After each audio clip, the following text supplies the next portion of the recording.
un capitano, un capitano, sei solo un capitano. Immagino sei emozionato.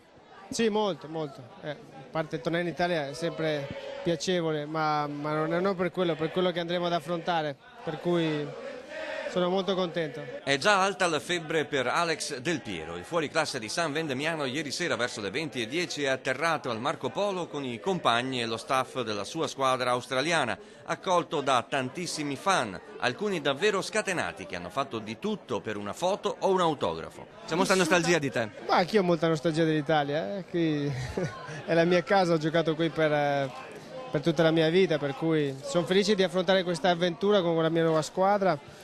Ma sono sempre contento di tornare.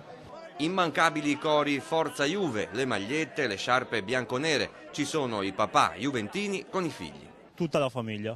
Siamo qua, tutti juventini, e siamo contenti di vederlo da vicino. Emozionato? Abbastanza, sì. E c'è anche chi vorrebbe solo stringergli la mano.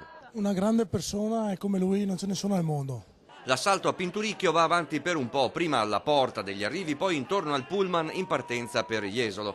Qui il Sydney resterà fino a giovedì 22 agosto. Oggi giornata di riposo e di recupero del jet lag, domenica primo allenamento alle 9:30 allo stadio Picchi e presentazione ufficiale della squadra alle 20 in piazza Milano.